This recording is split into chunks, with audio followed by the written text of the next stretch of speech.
మీకు గుర్తుందా? కాలం మనతో నడిచేదండి. బళ్ళోకి వెళ్ళేటప్పుడు మైకా సంచి భుజాన్ని దాలించుకుని మన ఫ్రెండ్స్తో ఎడ్ల బండి వెనకాల ఏలబడుతూ కబుర్లు చెప్పుకుంటే వెళ్ళే రోజులు గుర్తున్నాయా? కల్మషం లేని రోజులు ఎందుకు గుర్తుండో ఓ పాలి ఆ రోజుల్లోకి వెళ్ళొద్దామండి. రండి మరి. ఏడు పెంకులాట ఆడతా వరుసగా 7 పెంకులు పెట్టి బంతి అట్టుకుని కొడితే ఆతలోడు ఈపి విమానం మోత ఎక్కాల్సిందే. ఎంత దెబ్బ తగిలినా పగలో ప్రతీకారాలు లేకుండా పక్కపక్క నవ్వుకుంటా ఆడుకునేవాళ్ళం అండి. ఆ రోజులు మళ్ళీ వస్తాయంటారా? బళ్ళోకి వెళ్ళినప్పుడు పాసబెల్లకి ఏమన్నా తినాలనిపిస్తే ఇంటి దగ్గర నుంచి జంతుకులు మురుకులు జేబులో వేసుకుని మన పక్కోడికి కాకింగులతో చిన్న మొక్కెట్టి తిన్న రోజులు గుర్తున్నాయా? అద్భుతం అండి. గొళిక్కెలాట్లు ఆడేటప్పుడు మనం కొలిసే కొలతలు జాన బెత్తాలు ఇంకా గుర్తున్నాయి. ఇలా కొలిసి గొళిక్కాయని కొడుతూ ఉంటే చెట్లు పోవాల్సిందే. మరి గురి అలాంటిది. మరి తీసి పాడేసిన సైకిల్ టైర్ దొరికితే బెంచ్ కారు దొరికినంత ఆనందం. అప్పుడు చిన్న కర్రపొల మొక్కతో ఆ టైర్ని దొల్లించి పరుగులాడుతూ ఉంటే ఆవేశం రాని రోజులండి. అక్కడ దూరం ఎంత అన్నది ముఖ్యం కాదు, టైర్ ఎలా దొల్లించామా లేదా అన్నది ముఖ్యం. ఆదివారం సెలవు వచ్చిందంటే చాలు బొంగరాల ఆటలతో ఈదులు అన్నీ సందడిగా మారిపోయి అనుకోండి. అందులోనూ కలకత్తా బొంగరానికి ఓ ప్రత్యేకత ఉండేదండి. అది సీట్లలో కూడా తిప్పేసుకునే వాళ్ళం. గుర్తొచ్చిందా? మరి అది సంగతి. ఇకపోతే 4 చింత పిక్కలను బాగా అరగదీసి గచ్చు కనపడితే చాలు అష్టశమ్మాలు గీసేసి తెగాడేసేవాళ్ళం అంటే నమ్మండి. ఆ గడిలో మహత్యం ఏటో గాని ఓ పోటీతత్వంతో నప్పులన్నీ మెదుపుకుంటా ఉండేవాళ్ళం అనుకోండి. అప్పుడు మన గాజు ముక్కలే మన అత్తి.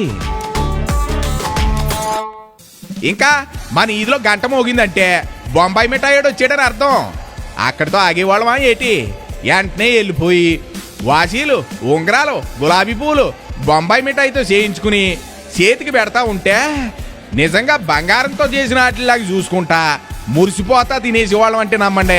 ఇక గూటి బిళ్ళగాడికి వస్తే ఆట ఆడటం మొదలెట్టామంటే కోట్టలోకి బిళ్ళ 10 లాలాలు అవతల పడాల్సిందే. అందులో ఏమాత్రం తగ్గేవాళ్ళం కాదండి బాబు. లాలా అర్ధ అంటూ కొలతలు కొలుచుకుంటా కొలిసిందంతా మన ఆస్తే అని మురిసిపోయిన రోజులు మంచి చిత్రంగా ఉంటాయండి. మరి మన చిన్నప్పుడు పావలా పట్టుకుంటే చాలు నిమ్మతోనలో పుల్లైసు ఐస్ ఫ్రూట్స్ పల్లీలు పల్లీ అచ్చులు ఇలా అన్నీ మన సొంతం. మళ్ళీ మళ్ళీ కావాలన్నా అలాంటి రోజులు వస్తాయా ఏటి చెప్పండి? క్యాండోయ్ మీకు గుర్తుందా? 5 పైసలకి 5 గొట్టాలు 10 పైసలకి 10 గొట్టాలు ఏళ్ళకి పెట్టుకుని కరకరలాడుతా తింటా ఉంటే నా సామి రంగా ఆటి రుచి ఏటికి రాదండి. గొట్టాలా మజాకానా? మరి ఆ రోజుల్లో సైకిల్ నేర్చుకోవడం అంటే పెద్ద పనేనండి. అదేంటో దెబ్బ తగిలితే కానీ నీకు సైకిల్ రాదు రోయ్ అనేవారు. అలాగే దెబ్బ తగిలిది సైకిల్ వచ్చేది. ఎక్కడున్నా గోడకి సైకిల్ జారేస్తే చాలు జుమ్మున వేసుకుని వెళ్ళిపోయేవాళ్ళం. సాయంత్రం సమయంలో సందమామ ఎన్నుల్లో దెబ్బకి 2 దాచపళ్ళు ఆడుతూ ఉంటే ఆ చల్లటి ఎన్నుల్లో మంచం మీద పడుకున్న తాతయ్య చిన్నాన్న పెదనాన్న వీళ్ళందరూ కూడా చూసి తెగ మురిసిపోయేవారండి. అది అసలైన ఆనందం అంటేనే.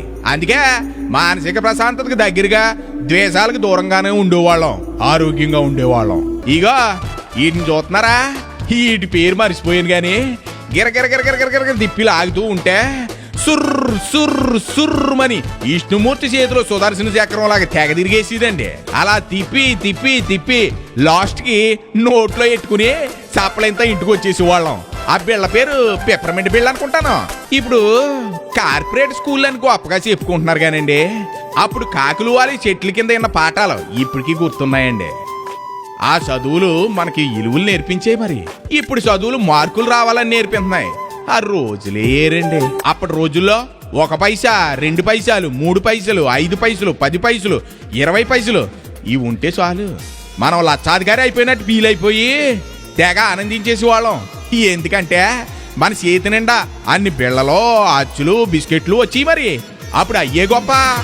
ఎప్పుడన్నా పాట పాడాలనుకుంటే మనం టేప్ రికార్డ్ రాన్ చేసి అందులో క్యాసెట్ ఎట్టి పాటలు వినేవాళ్ళం కదా. నచ్చిన పాట కోసం అయితే క్యాసెట్లో పెన్సిల్ కానీ పెన్న కానీ పెట్టి గిరగిరగిరగిరగిరగిర తెగ తిప్పేసి తోడేసేవాళ్ళం. ఇలా మీలో ఎంతమంది చేసారో ఆలోచించండి మరి. హాయ్ ఇక మన బ్లాక్ అండ్ వైట్ టీవీకి ఒక బాక్స్ ఉండేది. ఆ బాక్స్కి 2 తలుపులుండి తెరిచిన తర్వాత కానీ టీవీ కనిపించేది కాదు. అప్పుడు టీవీలను అంత జాగ్రత్తగా ట్యూన్ చేసుకుంటా బొమ్మ రాకపోతే మేడ మీదకి ఎక్కేసి యాంటీనాలు అటు ఇటు ఇటు అటు పెద్ద సైంటిస్ట్ లాగా తిప్పేస్తా దూరదర్శన్లో వచ్చే రామాయణం మహాభారతానికి వారానికి ఒకసారి వచ్చే సినిమా కోసం ఎంతలాగా ఎదురు చూసేవాళ్ళం అండి. ఆ ఎదురు చూత్తంలోనే ఒక గొప్ప ఆనందం ఉండేదండి. యాసవకాలం వచ్చిందంటే షేలోకి వెళ్ళి ముంజిగాయలు కడుపు నిండా తినేసి బ్రేవ్ మంది దేయించి ఆటితో బండి చేసుకుని దాన్ని ఈదుల్లో దొర్లించుకుంటా నిజంగా కారులో వచ్చినంత ఫీలింగు ఈదులన్నీ తెగ తిరిగేసేవాళ్ళం అంటే నమ్మండి. మీరు చేయించుకున్నారా ముంజిగాయలు బండి?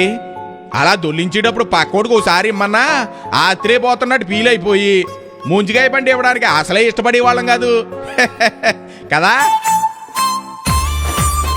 ఇక మన అమ్మమ్మ గారు ఊరు వెళ్ళాలన్నా నానమ్మ గారి ఇంటికి వెళ్ళాలన్నా రైలు బండి మీద వెళ్ళడం అంటే అబ్బో ఎంత ఇష్టమో.